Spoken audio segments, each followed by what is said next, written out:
Kubera channel స్వాగతం. So ఈరోజు market మనకి నిఫ్టీ 23,739 పాయింట్స్ మనకి దగ్గర క్లోజ్ అవడం జరిగింది. నియర్ అబౌట్ 378 పాయింట్స్ అప్లో అయితే క్లోజ్ అయిందండి. 1.62% నిఫ్టీ. సో సెన్సెక్స్ చూసినట్లయితే 1400 పాయింట్స్ అప్తో 78,583 దగ్గర క్లోజ్ అయింది. సో మార్కెట్ ఇంతగా పెరగడానికి గల కారణం ఏందనేది మనం ఒకసారి చూడబోయే ముందు రేపు లెవెల్స్ ఏందనేది ఒకసారి మనం డిస్కస్ చేద్దాం. ఓకే, రేపు లెవెల్స్ ఏందనేది ఒకసారి డిస్కస్ చేద్దాము.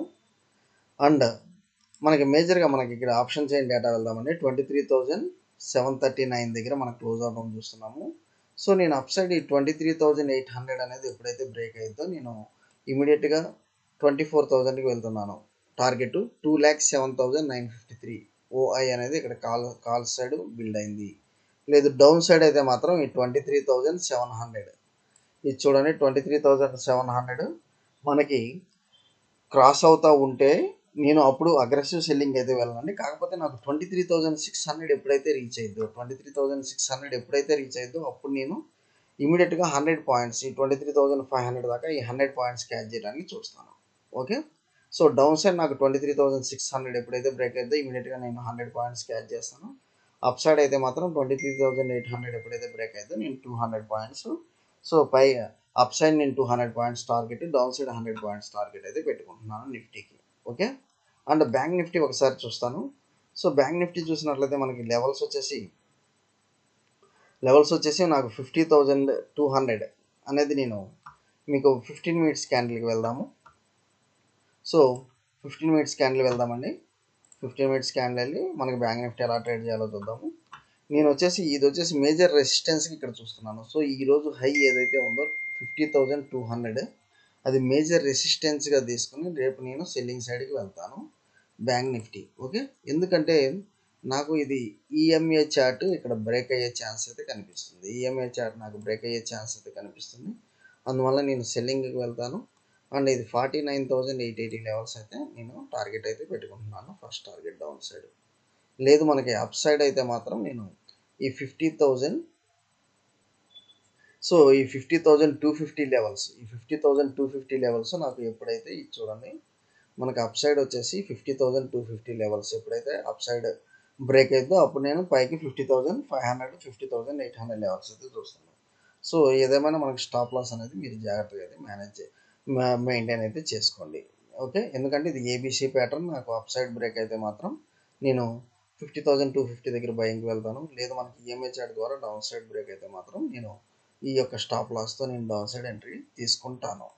ఓకే, సో అండ్ ఈరోజు ఇంతగా పెరగడానికి గల కారణం ఏందనేది ఒకసారి చూద్దాము. మేజర్గా మనం చూసినట్లయితే సో బాంబే మున్సిపల్ కార్పొరేషన్ ఈరోజు బడ్జెట్లో 74,366 క్రోర్స్ అనేది మేజర్గా ఇన్ఫ్రా అండ్ మనకి ఎలక్ట్రిక్ వెహికల్స్ మీద కానివ్వండి, సో ఇన్ఫ్రాస్ట్రక్చర్ మీద అది స్ట్రెచ్ చేసింది. అది పోర్ట్స్ అయితే కానివ్వండి, రోడ్స్ అయితే కానివ్వండి, లేకపోతే మనకి గవర్నమెంట్ ఇన్ఫ్రాస్ట్రక్చర్ బిల్డింగ్స్ అయితే కానివ్వండి, సో వాటి మీద ఎక్కువ స్ట్రెచ్ చేసింది అన్నట్లుగా చూస్తున్నాము. అందువల్ల మనకి గోద్రేజ్ ప్రాపర్టీస్ కానివ్వండి, నెక్స్ట్ అదానీ పోర్ట్స్ కానివ్వండి, ఇలా ఏదైతే మనకి ఇన్ఫ్రాస్ట్రక్చర్ బిల్డ్ చేస్తున్నారో ఆ యొక్క స్టాక్స్ బాగా పర్ఫామ్ చేసినట్లు చూస్తున్నాము. ఇంకోటి ఏంటంటే ట్రేడ్ వార్. యుఎస్ అనేది మనకి సండే ట్రేడ్ వార్ అనేది మనకి యుఎస్ అనేది అనౌన్స్ చేసిన తర్వాత ఈవెన్ కెనడా మెక్సికో చైనా కూడా సో రివెంజ్ పద్ధతులు అవి కూడా ట్రేడ్ వార్. అంటే ఏదైతే వస్తువులు మనం దిగుమతి చేసుకుంటామో ఇంపోర్ట్ చేసుకుంటామో వాటి మీద హెవీ ట్యాక్సెస్ అనేది యుఎస్ అనేది వేయటం జరిగింది. దానివల్ల ఈవెన్ కెనడా మెక్సికో కూడా వేయటం జరిగింది. సో దానివల్ల ఏంటంటే బిజినెస్ ట్రాన్సాక్షన్స్ మనకి లాస్ అవుతాయి అని యుఎస్ వచ్చేసి మార్నింగ్ అవర్స్లో విత్డ్రా చేసుకున్నాడు. సో దానివల్ల ఈరోజు మార్కెట్ నిన్న ఏదైతే మండే ఏదైతే మనకి మార్కెట్ పడిందో ఈ ట్యూస్డే వచ్చేసి సేమ్ అంతే రికవరీ అయితే ఇచ్చిందండి.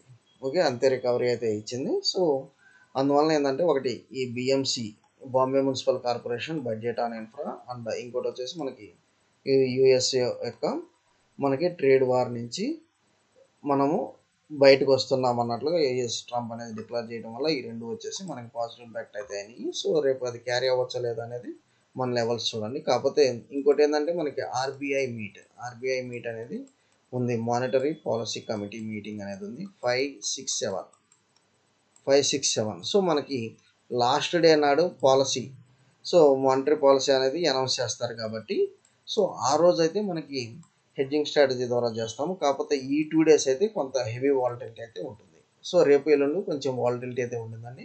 బికాస్ మనకి మానిటరీ పాలసీ అనేది 7th అనౌన్స్ చేస్తారు ఆర్బీఐ వాళ్ళు. ఓకే, నెక్స్ట్ వచ్చేసి సో కొన్ని లెవెల్స్ చూద్దాము. గోద్రేజ్ ప్రాపర్టీస్ మనకు వచ్చేసి గోద్రేజ్ ప్రాపర్టీస్ మంచి అనౌన్స్మెంట్ అయితే చేసిందండి. సో బుకింగ్ వాల్యూ పెరిగినట్లుగా మంచి అనౌన్స్మెంట్ అయితే మనం ఇక్కడ చూస్తున్నాము గోద్రేజ్ ప్రాపర్టీస్. అది మీరు ఇక్కడ మనం ఒకసారి చూడొచ్చు.